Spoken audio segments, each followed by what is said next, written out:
Red giant movies நம்ம தளபதி விஜயை வைத்து ஆரம்பிக்கப்பட்ட ஒரு தயாரிப்பு நிறுவனம். நம்ம உதயநிதி ஸ்டாலினோட முதல் தயாரிப்பு, அதுவும் குருவிங்கிற ஒரு படம். அந்த படம் கில்லி காம்போனாலேயே பார்த்தீங்கன்னா பெரிய எதிர்பார்ப்பு, ஆனால் படம் தோல்வி. ஸோ இப்படி உதயநிதி தயாரித்த பல படங்கள் தோல்வி தான் அடைஞ்சது. ஆனாலும் கூட பெரிய ஹீரோ வச்சு எடுத்தார்.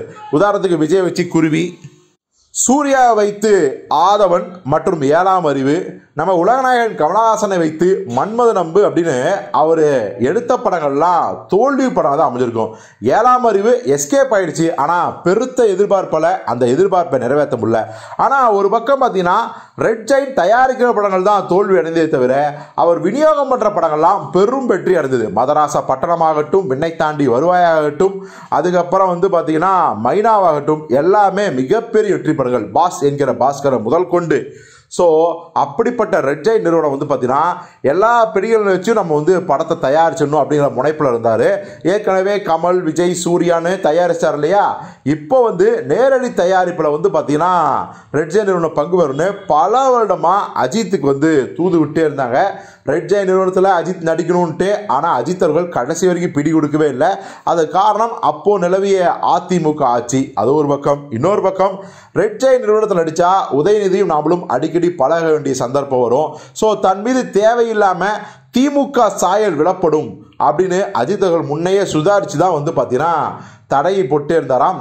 உதயநிதி கேட்கும் போதெல்லாம் கொஞ்சம் வெயிட் பண்ணுங்க உதய் அப்படின்னு சொல்லிட்டு இருந்திருக்காரு. உதயநிதிக்கோ முருகதாசையும் அஜித்தையும் மறுபடியும் இணைத்து ஒரு படம் பண்ண வேண்டிய ஆசை அவருக்கு இருந்துச்சு. அது இப்போ வரைக்கும் நடக்காமல் போயிடுச்சு. இது ஒரு பக்கம். ஆனால் இப்போ இன்னொரு ஹீரோ அஜித்தை தாண்டி இப்போ நம்ம சூப்பர் ஸ்டார் ரஜினிகாந்தை வைத்தும் ஒரு படத்தை தயாரிச்சிடணும் அப்படிங்கிற ஒரு முனைப்பில் தான் இருக்காராம் ரெட் ஜெயண்ட் நிறுவனத்தின் நம்ம உதயநிதி ஸ்டாலின் அவர்கள்.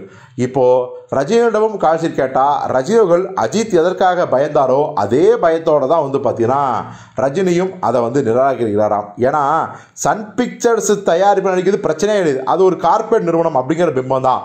ஆனால் உதயநிதியோட ரெட் ஜெயண்டில் நடித்தா கண்டிப்பாக 2026 எலெக்ஷன் வருது. தேவையில்லாமல் நம்மளுடைய என்ன சொல்கிறது, ரசிகர்களாகட்டும் நெட்டிசன்களாகட்டும் எல்லாருமே நாம் திமுக அனுதாபி அப்படிங்கிற பிம்பத்தை பரப்புவாங்க.